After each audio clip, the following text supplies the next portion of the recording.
Well, you're back at the Business Center, and tonight we are discussing counterfeits, specifically because of the effects that some of these goods have had on Kenyans across the country. And joining us tonight is Ephraim Kanake, Chairman of Consumer Federation of Kenya, Phyllis Wakiaga from the Kenya Association of Manufacturers, and Jonah Koteng, who's the Acting Executive Director of the Kenya Anti-Counterfeit Agency. Thank you so much for joining us tonight. Koteng, let's just start off with you. How did we find ourselves in a situation where over 100 Kenyans have been killed across 4 different counties over something that should have been arrested before it happened? Okay, thank you very much, Terian. Now, it's quite unfortunate that we had to lose quite a number of Kenyans because of consuming goods that are quite illicit and which are quite substandard, because these are goods that are quite substandard and do not meet, the local standards, and that's why so many people actually ended up dying. But how did that happen? How did it pass, the authorities? How did it pass your agency? Well, it's not really a counterfeit issue. When you talk about counterfeit, basically you're talking about infringement of intellectual property rights, and quite often there is a misunderstanding between counterfeit and substandard. When you talk about counterfeit, you're talking about infringement of intellectual property rights. For example, issues about the trademark. A company may have developed a trademark, and then somebody comes and uses that trademark without the authority. Exactly. Imitation. And that trademark has to be registered with the Kenya Industrial Property Institute, that is KIPI. But in this case, we are talking about products that are not counterfeit, but they are substandard in nature because of the the ingredients that have actually been put in there. So it's that these are poison which have been put in these alcoholic drinks, and when people consume it, they end up dying. But of course, we've heard that there's a lot of alcohol which is brewed in parts of Nairobi that I do not want to talk about now. Perhaps Kanaki will tell us about it when we get to them. But Phyllis, just tell us, what are some of the most affected products? Something about counterfeit is that anything can be counterfeited. What you eat, what you wear, the medicines you take. So different products can be counterfeited. So to point out a specific area, we have counterfeited alcohol, consumables that are counterfeited, cigarettes, electronic products. So the range is really wide. As Kenya Association of Manufacturers, we carried out a study in 2012, and this study indicated that 40% of the products traded in the Kenyan market were actually counterfeit. This contributed to 30 billion Kenya shillings of the trade in the market, and the government lost 17 billion every year from counterfeit products. So that's how broad counterfeit is. It's actually not a local phenomenon, it's global. It's global, of course. Yeah, so it happens everywhere. And trade in counterfeit, according to the World Customs Organization, contributes to 10% of the global trade, and it also contributes to about 500 billion. In fact, by 2015, it's supposed to contribute to 1.7 trillion US dollars. When so you that's say how extensive that way, you make it very attractive because that's quite a lot of money that's going on there. And of course, one of the reasons why, and Kanaki, I'll just drop you into the conversation now, is that some of these products are cheap and are a lot cheaper, than what is legit in the market. So just tell us a little bit about COFEC, and specifically because I know that is a place where Kenyans can come and complain about stuff that they have found that is not legit, so to speak. Thank you, Terian. I think one of the major things really to worry us is the recent deaths that you have mentioned. That was physical, it was very fast, we could all see it and hear it. Unfortunately, in this country, we have very many other types of counterfeits. In the area of medicine, food, including milk. 3 years ago, we had milk from China, which was said to be bad milk. It contained dangerous chemicals. And I think we are talking about food stuff. Having passed the heights of the quality control, quality management systems in our various we find it very difficult. But I would like to say this. I live next to a slum area in Saudi, and the beer there that is being sold in the slums, you wouldn't believe it. So the other day when this issue came up, I was just lucky to have come across the administration having captured quite a huge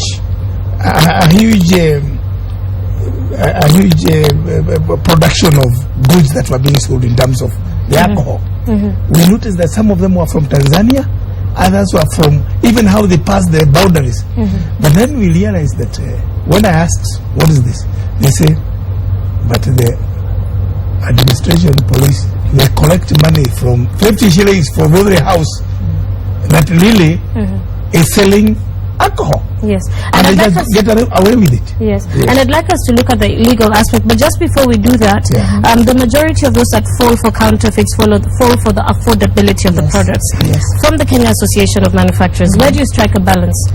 Okay, as manufacturers, our products are actually the ones that are counterfeited, because a counterfeit product is a product that infringes on the trademark of a manufacturer. So counterfeiters will come up with products that are substandard, that don't meet the safety requirements, and in the process those products will definitely be much cheaper than a product that meets the standards. So where we come in is that for counterfeit products that don't meet the standards, the manufacturers do not actually make those products, but their products are affected by counterfeiters. And because the consumer is not aware, when they go to purchase, a deal is good. I go somewhere, something is 2,000 shillings, and I can buy it for 200 shillings. So I'm able to buy the 200 shilling good without thinking of the effect it will have on my health, the effect it will have on my safety as a citizen of the country. So the perception of the consumer of a counterfeit product being cheap is a wrong perception, because you benefit in having a cheap product, but you impact on your health. Yes. So you can die by simply buying a product that is counterfeited. I guess what you're also telling us is one of the ways to identify something that is fake is, looking at the price. If the deal is too good, you have to think twice. You have to think twice. Yes, we've got a question on Twitter, but just before we take it, there it is. Is there a conspiracy allowing counterfeit drugs enter our markets, or is it a matter of someone sleeping on his job? That's from @Etiang Eli Emod. Perhaps Akwatian, you can answer that question for us. Basically, when we talk about counterfeits, most of the counterfeits usually come from other countries. They're imported. Given the fact that our country is quite porous, we are not able even to man our borders. So if you look at now the counterfeit agencies, we have only 8 inspectors who are supposed actually to man the whole country. We have only 2 in Mombasa and 6 in Nairobi. So they not be actually not having the capacity actually to man this country. So in terms of resources, we don't have enough resources basically to police the whole country. So clearly you're saying somebody is sleeping on the job. Tell us a little bit about the Kenya Anti-Counterfeit Agency and what it is you're responsible for within the space, which is quite sensitive. Well, our main responsibility is the protection of intellectual property rights, and I did mention is that when we're talking about intellectual property rights, basically we are not talking about standards. Yes. What we are talking about is issues, for example, like the trademark, which has been registered by the Kenya Industrial Property Institute. So when these trademarks have been registered by KIPI, then the agency comes in now to protect those intellectual property rights. Yes. And essentially it's the manufacturers of the various products who are supposed now to come to the agency and lay a formal complaint. Yes. It's not the consumers, it's the manufacturers, because those are the people who understand their products, who know what is a counterfeit and what is not a counterfeit.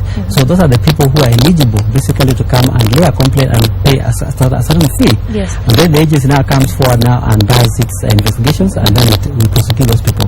I do remember a time when there was quite a lot of anxiety around the morning after peel, with people saying it is made out of chalk, and women that took it eventually got pregnant, and conceived afterwards.